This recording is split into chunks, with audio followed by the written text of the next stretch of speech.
Hey, what's up, everybody? It's Nicholas Davenport, aka Mr. Mental Muscle. And today on Mental Muscle Monday, I want to talk about Fight Club.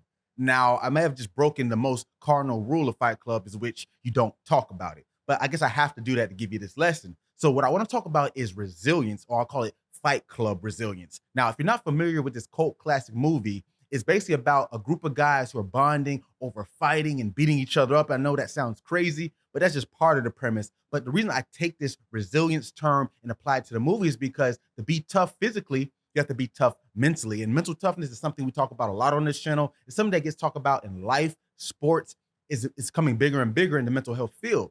But when we talk about it, we never talk about the skill side of it and how to build it up. Yes, it's a trait that you can have, but like any skill, it can be worked on. And the thing I liked about the movie Fight Club is they give them different assignments and tasks to do so they can get tougher and build up and just execute their plan. Now, one of the assignments was pick a fight and lose. Now, that seems kind of backwards, right? Why would you want to fight someone that you know you're probably going to lose to?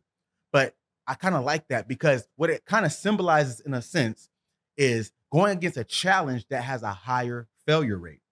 Now, follow me now, because typically we do things that we're good at. And I've talked about this on other episodes, talking about confidence and mental toughness. And when you do something you're good at, you're going to want to do it more. If you do it more, you get better at it. If you get better at it, you want to do it more and show people. And then the cycle just comes around. I call it the confidence cycle. Now, that's just one side of it because you just don't wake up good at stuff. Yes, you might be better at certain tasks, but when you try things you're not good at, it has to build up that certain essence of, can I get over that hump of not being good? So it goes back to the point of picking a fight and lose. So that's kind of what I want you to do today. Don't pick an actual physical fight, but when I say fight, refer to that as a challenge. The challenge that you're probably going to not succeed at. And if you do succeed, it took work because the only way to get adapted to the change and the stressors is to feel the pain of defeat, to feel the feeling of loss, to feel the feeling of not being good enough, because this will reinforce in your brain the ability that, hey, if I didn't do it and I'm this close, let me do it again.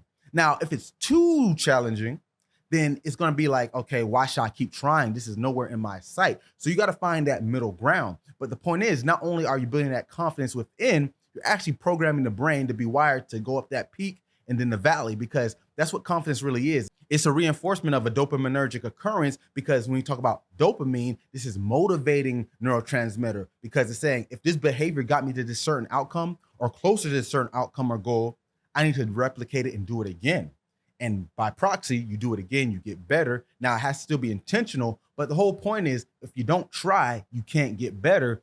And not to sound cliche, you miss 100% of the shots you don't take. And while that's been said numerous times in the sporting realm and even applied to life, a lot of people don't practice it. So I want you to go out there, pick a fight, in this case, a challenge that you have a higher, not saying 100% failure rate, because you want to have a chance to succeed, but pick a higher failure rate, because what it's going to do is it's going to let you, one, feel and acclimate to the loss or the defeat, but it's enough that you can be motivated. Hey, I want this goal. What is that task you're trying to achieve? I'm getting closer and closer. Remember, we're talking about peaks and valleys. Now, the peak is too high, say like Everest, it takes a lot of work to get up that. And while it's doable, how many people have actually been to the top of Mount Everest? Not that many. Now, if you look at it like, okay, a smaller mountain or even a hill, guess what? I can get up that hill and I go down. Okay, I didn't make it fully to the top. I go a little higher until you get to the top. And eventually, if you want and build up, then you can take on Everest or Kilimanjaro or whatever big mountain range you want to look at. So take that in consideration, guys. I want you to be in Fight Club, and we're going to talk about it, and we're going to get your mind right.